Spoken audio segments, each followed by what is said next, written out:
bisa mempresentasikan makalahnya. Baik, selamat pagi Bapak Ibu penguji. Kami akan melakukan pengujian hipotesis jumlah anggota keluarga inti siswa dan siswi SMA Katolik 1 Surabaya tahun 2022. Tim kami terdiri atas Aloysius Brian, nomor absen 2, saya sendiri, Cecilia Evelyn, nomor absen 10, Selino Nugroho, nomor absen 11, dan Cecilia Joana, nomor absen 33.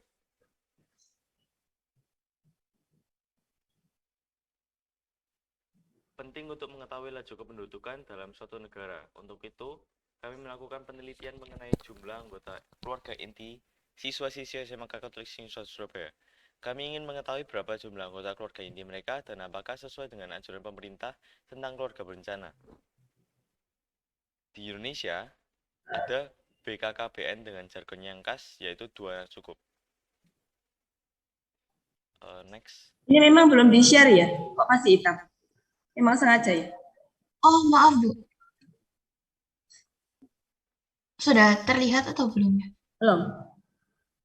Oh, udah oke.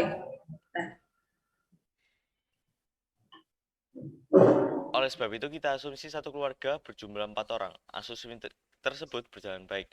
Kami membuat hipotesis 0 dengan jumlah anggota keluarga inti tidak lebih dari 4 orang yang terdiri atas ayah, ibu, dan 2 anak.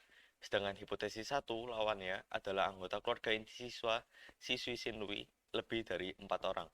Dengan metode uji hipotesis, uji T, dan pengumpulan data melalui Google Form. Berikutnya kami memaparkan hasil dari pengumpulan data kami dengan total 25 responden.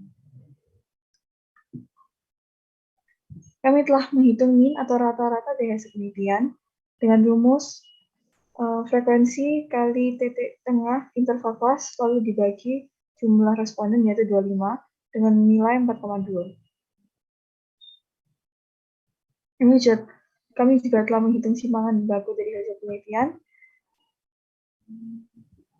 yang bernilai sekitar 0,69. Selanjutnya adalah tingkat signifikansi. Tingkat signifikansi yang kelompok ini gunakan dalam pengolahan hasil penelitian adalah sebesar 5% atau alfa sama dengan 0,05. Selanjutnya, nilai uji T hitung. Rumus dari nilai uji T hitung adalah T sama dengan min dikurangi 0 yang diperoleh dengan simpangan baku per akar dari banyaknya jumlah data, sehingga diperoleh 1,449.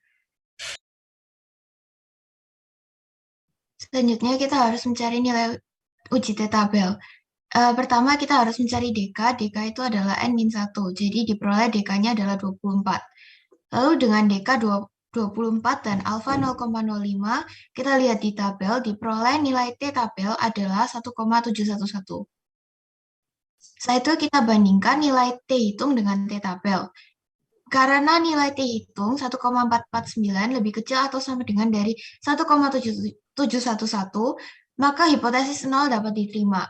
Artinya, keluarga inti siswa-siswi SMA Katolik Sinui Surabaya beranggotakan tidak lebih dari 4 orang, sesuai dengan anjuran pemerintah tentang keluarga berencana. Sekian dari kami dan terima kasih. Baik, terima kasih.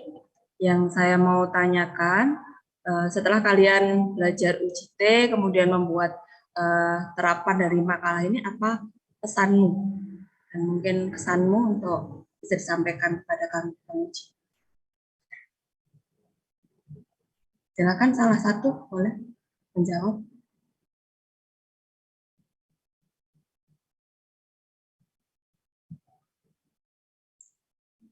Bu, maaf, ini maksudnya spesifik dengan tema penelitian kami atau uji T pada umumnya? Uji T pada umumnya juga boleh.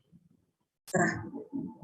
Kalau misalnya dari uji T ini kita jadi belajar bisa kayak kita tidak boleh langsung mempercayai apa yang kita pikirkan kayak hipotesis kita, tapi harus kita uji dulu kebenarannya dengan sesuatu yang faktual gitu dan bisa diuji. Seperti contohnya dengan uji statistika seperti uji hipotesis dan uji T. Dengan begitu kita jadi lebih objektif dalam menilai suatu hal gitu, Bu. Oke, terima kasih. Lanjut, Pak Ari, silakan.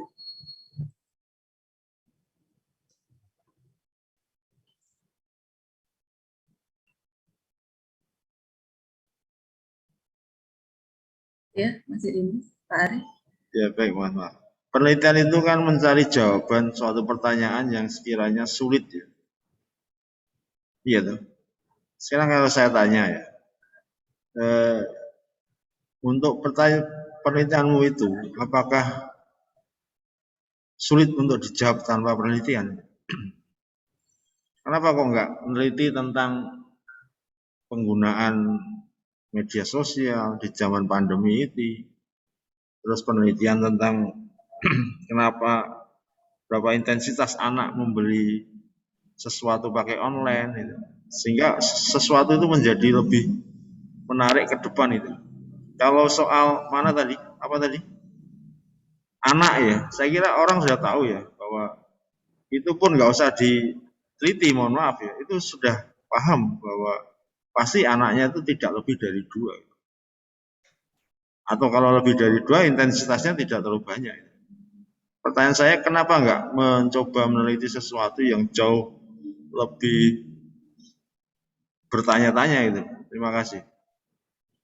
Ya, jadi untuk pengumpulan data kami seputar jumlah keluarga inti ini, Pak, dalam prosesnya kita menemukan ada orang yang keluarga intinya hanya 2 orang, 3 orang, 4 orang, 5 orang. Jadi belum tentu kalau misalnya ini tadi rata-rata yang kami laporkan kan memang 4,2 yang sekitar hipotesis awal kami, yaitu 4 orang dalam keluarga inti, tapi belum tentu semua keluarga ada 4 orang gitu. Jadi kami juga lebih menguji ke penerapan jumlah keluarga inti dan statistika dan juga program yang sudah berjalan di Indonesia ini atau keluarga berencana. Jadi memang penelitian kami bisa dibilang simpel kalau dilihat dari jumlah keluarga anggota inti, tapi kita juga membandingkan dengan elemen-elemen lain di luar itu, sehingga data yang kami dapatkan ini kayak benar-benar data asli dan juga nggak dikira-kira cuma 4 orang gitu aja. Gitu, Pak. Ya, baik, terima kasih. Jadi mungkin ke depan data yang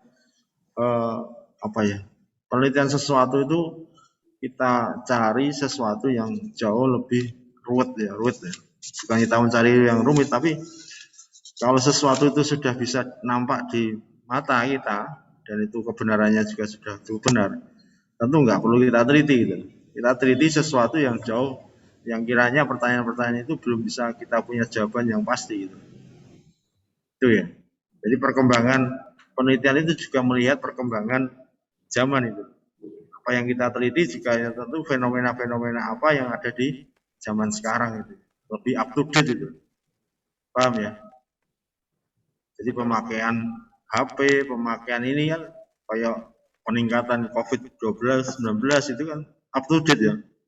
Yang dekat-dekat dengan kehidupan sehari-hari. Tapi menarik, ini artinya jumlah penduduk atau jumlah tadi kesimpulannya kan mengatakan bahwa program KB di Sinlui itu berjalan gitu ya. Ya. Terus implementasinya apa? Untuk masyarakat kita apa? Berarti Sinlui harus mencari siswa sebanyak mungkin gitu ya, karena dari keluarga ternyata nggak terlalu banyak anaknya gitu, atau gimana? Menurut kami Pak, bukannya kurang penting atau gimana, tapi tentang laju kependudukan ini penting buat ngatur negara, berdampak pada ekonomi dan sosial. Jadi banyak hal yang bisa diperhitungkan juga, seperti sensus negara untuk mengatur keluarga inti juga diperlukan. Ya, baik, makasih. Saya kira nggak perlu berdebat ya, karena memang bahkan sekarang bukan laju pertumbuhan yang dipertanyakan, tapi malah justru kemunduran pertumbuhan ya.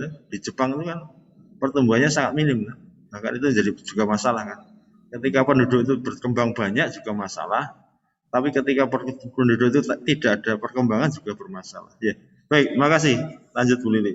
Oke, baik. Terima kasih Pak Ari untuk saran ke depannya. Semoga anak-anak semakin terampil untuk menggunakan UJT. Oke, sekian. Terima kasih. Silahkan Bu Lili. Saya juga akan. Terima kasih Bu. Terima kasih Pak.